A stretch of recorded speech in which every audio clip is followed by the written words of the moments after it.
আজকের ভিডিওটা তোমাদেরকে বলবো কিপটামি করে সংসারে খরচ কিভাবে চালানো যাবে। একটা শুনেই হঠাৎ মনে হচ্ছে না বাবা কি ভিডিও, কিপটামি করে, কিপটামি মাত্র কিপটে করে সংসার চালানো যায়। হ্যাঁ, সত্যি কিপটামি করে সংসার চালানো যায়। এবার কিভাবে চালানো যায় সেটা ডিফারেন্স বলবো। দেখো, আমাদের যে কিপটামি করে আর যে কিপটামি করে না, ঠিক আছে, যে মন খুলে সংসার চালায় আর যে কিপটামি করে সংসার চালায়, তার একটা ডিফারেন্স বলবো। আমাদের দেশে প্রচুর ঘর আছে, সেই ঘরে প্রচুর লোক থাকে, সেই লোকের প্রচুর সমস্যা, সেই সমস্যার থেকে দাঁড়িয়ে কি কেউ হচ্ছে 10,000 টাকা ইনকাম করে, কেউ 50,000 টাকা ইনকাম করে, কেউ লাখ টাকা ইনকাম করে। আমার ভিডিও কন্টেন্ট হচ্ছে মধ্যবিত্ত, ঠিক আছে, মধ্যবিত্ত, এটা একদম সত্য কথা। এবার মধ্যবিত্ত সংখ্যা যারা যারা আমার এই ভিডিওটা যায়, ধরো আমার ভিডিও 1,00,000 লোকের কাছে গেছে, সেখানে 10,000 মধ্যবিত্তই আছে, বাকি বাংলাম সবাই বড়লোক। ওই 10,000 ব্যক্তি কিন্তু তার কাজে লাগবে আমার এই ভিডিওটা। এবার যারা বড়লোক আছে তাদের আমার ভিডিওটা কাজে লাগবে না। প্রথমত আমি তাদের জন্য ভিডিও বানাই না, ঠিক আছে। কেন আমি বানাবো? তারা তো আলটিমেটলি তাদের কাছে প্রচুর টাকা, তারা সব সময় সব কিছু কিনতে পারবে। তারা কেন কিপটামি করবে? তারা কেন কিপটামি করবে? কিপটামি মানে হচ্ছে কাকে বলা হয়, যে হচ্ছে বড় লোক আছে, যার কাছে 50,000 টাকা স্যালারি আছে কিন্তু সে 100 টাকার মাছ খাচ্ছে, তাকে বলা হয় কিপটামি। আর কিন্তু যে হচ্ছে 50 টাকার স্যালারি, সে হচ্ছে 20 টাকার মাছ খাচ্ছে, তাকে বলা হয় কিপটামি না, তাকে বলা হয় বুঝে চলা। ডিফারেন্সটা আমি আশা করি বুঝিয়ে দিতে পারলাম। তো আমাকে একজন কমেন্ট করেছো, ভেবেছো যে কিপটামি করেই এর চলে। না ভাই, কিপটামি না, সব মানুষের সংসারে সমস্যা প্রচুর। আমি যে ভিডিওটা দিই, যে ভিডিও করি, আমার কাছে কিন্তু ওই ধরো আমি ফট করে মেয়েকে এটা কিনে দিচ্ছি, আমি যখন ভিডিও বানাই আমি বুঝতে পারি যে আজকে আমার সন্তানকে বা আমার পরিবারের জন্য আমি হয়তো দেখা গেল হয়তো আমার মেয়ে একটা কালার পছন্দ করছে, হ্যাঁ, তো আমি হয়তো দেখা গেল একটা কালার কিনে দিলাম। চলো তোমাদের একটা জিনিস আমি একদম বাস্তব দেখাই, ঠিক আছে, তবে তোমরা বুঝতে পারবে কিপটামি আর বুঝে চলার মধ্যে ডিফারেন্স কী। তো দেখো, তোমাদেরকে একটা জিনিস দেখাচ্ছি। দেখো, এই যে কালার, ঠিক আছে, আমার মেয়েরই কালার, ধরো আমার সব কিছুই আছে মেয়েরই জিনিসপত্র। এবার এই কালারগুলো এর থেকে আরও প্রচুর আছে, প্রচুর। এই একটা আছে, তারপর হয়তো দেখা গেল উপরে উপরে আছে, এই যে উপরে আছে, এসব জিনিসপত্রগুলো যখন আছে, তো এগুলো কি হয়, যারা নর্মাল বাচ্চা, যারা ধরো রেল স্টেশনে আছে, যারা ধরো দেখা গেল মোটামুটি 5-10 হাজার টাকা স্যালারি, 10,000 টাকা স্যালারি পাচ্ছে, আমি কাউকে ছোট করছি না, যে বলেছো তাকে আমি বাস্তবটা শেখাচ্ছি। সে হয়তো দেখা গেল হয়তো এই একটা জিনিস পেয়ে, যারা স্টেশনে বা যারা লোকের বাড়ি বাড়ি কাজ করে, তারা হয়তো এই একটা জিনিস পেয়ে খুব হ্যাপি থাকে। কিন্তু আমাদের দেখো, আমরা যখন বাচ্চাকে, তোর এটা ভালো লাগছে, নে তুই কিনে নে, তোর ওটা ভালো লাগছে, নে তুই কিনে নে, তোর এই সেটটা দেখো, কালার কিন্তু সেম থাকে। আমি একটা বাচ্চাকে দিয়ে কেন বলছি, আমরা তো এফর্ট ম্যাক্সিমাম আমরা বাবা মারা যাই রোজগার করি কার জন্য, বাচ্চার জন্য, সন্তান হচ্ছে সবার আগে। তো আমরা কি করি, ও যেটা পছন্দ করছে আমরা কিনে দিই। কিন্তু কি, যাদের নেই তারা কি করবে? তারা তো বুঝেই চলবে, তারা তখন বলবে কি, তুমি এই একটা কেনো, এটা এই মাসটা চালিয়ে নাও, 2 মাসটা চালিয়ে নাও, তারপর তুমি কিনবে। একদম বাস্তব তোমাদেরকে আমি দেখিয়ে দিলাম, ঠিক আছে। বুঝে চলাটাকে কিপটামি বলে না।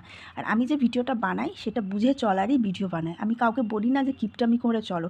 কাউকে কোনো দিন আমার ভিডিও দেখেছো যে 60 টাকার মধ্যে 10 টাকা খরচ করবে, 40 টাকা জমাবে? কিন্তু না, যারা অল্প রোজগার করো তারা কিভাবে চলবে, আমার ভিডিও কন্টেন্ট ওটাই। চলো দেখা যাক, তোমাদেরকে একটা জিনিস বলি। দেখো, ধরো সংসারে প্রতিদিন একটি করে হিসাব থাকে, সেই হিসাবে বাইরে কিন্তু আমরা যেতে পারি না। প্রতিদিন প্রতিটা সংসারে একটা করে হিসাব থাকে, সে যে যতই বলুক যে 50,000 টাকা পায়, সেও কিন্তু হিসাবেই চলে। হিসাব করাটা কিন্তু একটা কিপটামি না।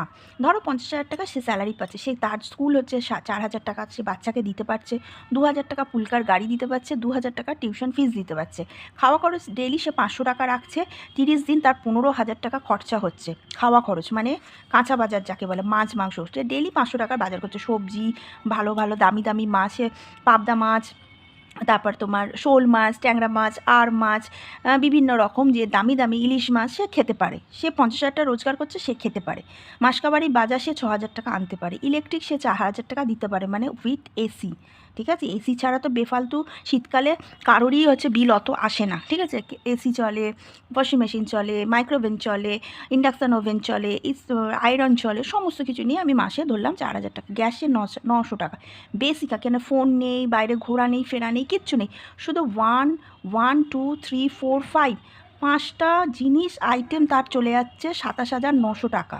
কিচ্ছু নেই এখানে, কিন্তু দেখো ফোন নেই, শুধু জাস্ট খাওয়া, স্কুল, ইলেকট্রিক, গ্যাস, একদম বেসিক সংসারে যেটা গরিব থেকে গরিব মানুষেরও দরকার চলে। সে স্কুল ছাড়া বাচ্চা দিতে পারবে না, মাসকাবাড়ি ছাড়া তার ঘরে রান্না হবে না, ইলেকট্রিক ছাড়া সে চলতে পারবে না, গ্যাস ছাড়া সে খাওয়াই হবে না। একদম বেসিক 50 থেকে 50 টাকাও যে রোজগার করে তার কিন্তু এই 1 2 3 4 5 5টা তার অবশ্যই দরকার। সে কিন্তু কি এই মাত্র 5টা জিনিস তার 27,000, মানে ধরো 27,900 মানে 28,000 টাকায় চলছে। সে মন খুলে খরচা করতে পারে। কিন্তু মধ্যবিত্ত পরিবার যে আছে সে কি করবে, ধরো তার স্যালারি 28,000 টাকা, এই 28,000 টাকা তার স্যালারি, সে কি করবে? সে কিপটামি করবে না, মানে কি বুঝে চলবে না বলে সে কী করবে? সে কি ধার দেনা করবে? তার খরচ, গ্যাস 900 টাকাই দিতে হবে, স্কুল হয়তো সে 2,000 টাকা দিল ফিস, দেখো ডিফারেন্সটা দেখো, ফট করে কিন্তু 2,000 টাকা নেমে গেল। সে কখনোই চায়, কিন্তু দেখো 1,000 টাকা পুলকার দেবে, 2,000 টাকা টিউশন, সে কিন্তু 2,000 টাকা টিউশনই দিচ্ছে, ঠিক আছে? 2,000 টাকা স্কুলের ফিস, 1,000 টাকা হচ্ছে গাড়ি, 2,000 টাকা হচ্ছে পুলকার। খাওয়া খরচ ডেলি সে তখন কিন্তু 200 টাকা রাখবে। 200 টাকা মানে মাসে 6,000 টাকা, কেন 200 থেকে 300 টাকায় কিন্তু একটা লিমিট তাকে রাখতে হবে, কারণ সেভিংসও মানুষের দরকার। যে 50,000 টাকা পায় তাকেও সেভিংস করতে হবে, যে 28,000 টাকা পায় তাকেও সেভিংস করতে হবে। মাসকাবাড়ি বাজার হচ্ছে 4,000 টাকা, ইলেকট্রিক হচ্ছে 1,000 টাকা। আমি হচ্ছে শীতকালের জন্য ভেবেছি, আর যখন গরমকাল আসবে তার কিন্তু বিল এসে যাবে, সেখানে 2,000 টাকা ধরো তার বিল আসছে। এইটা হচ্ছে বেসিক, তাহলে তার বেসিক চলছে কিন্তু 16,000 টাকা। তাহলে আর থাকলো কত? সে যদি 28,000 টাকাই রোজগার করে, ধরো 16, 17, 18, 19, 20, 21, 22, 23, 24, 25, 26, 27, 12,000 টাকা থাকলো। 12,000 টাকার মধ্যে তার সেভিংস আছে, তারপর মেডিসিনস আছে, ফোন আছে, গাড়ি ভাড়া আছে, খাওয়া আছে, খরচ আছে, এই ভবিষ্যতে সেভিংস প্রচুর তাকে রাখতে হবে। যে 50,000 টাকার আছে তা সে কী করছে, প্রচুর বিলাসিতা করে সে কিপটামি কিচ্ছু করলো না, একদম সুন্দর করে সে মাসে হয়তো 2,000 টাকা জমাতে পারছে কিনা সন্দেহ, পার্টি ফাটি করে জমাতে পারছে কিনা সন্দেহ। কিন্তু দেখো যে 28,000 টাকা ইনকাম করছে সে হয়তো দেখো একটু বুঝে চলে, সে নিজেকে লাইফটাকে, প্রতিদিন আমাদের কিন্তু বয়স কিন্তু বাড়ে, প্রতিদিন আমাদের সময়টাও বাড়ে, আমরা কিন্তু পিছিয়ে যাই, ঠিক আছে? একটা করে দিন কিন্তু আমাদের পিছিয়ে যায়, মানে এগিয়ে যায়, সে দিনটা কিন্তু আমরা যেটা খাটবো সেটা কিন্তু পিছিয়ে যায়। তাহলে কিন্তু সেও হয়তো দেখা গেলো 2,000 টাকা করে সেভিংস করছে, তাহলে তাহলে তার সেভিংস আর তার সেভিংসের মধ্যে কোনো ডিফারেন্স নেই। তাহলে কী হলো, খরচা করো কিন্তু সময় বুঝে করো। হ্যাঁ, আমার লোকজন এসছে, আমি প্রচুর খরচা করে নিই, সমাজে মিশতে গেলে বেরোতে হবে, খেতে হবে, পড়তে হবে, লোক সমাজে থাকতে গেলে করতে হবে, কিন্তু যখন আমি নিজে ঘরে থাকবো, দুটো একটা দিন যদি অ্যাডজাস্ট করতে পারি, তাহলে ওই 200 টাকাই কিন্তু তোমার একদিন কাজে লাগবে। ভিডিওটা ভালো লাগলে লাইক, শেয়ার, সাবস্ক্রাইব।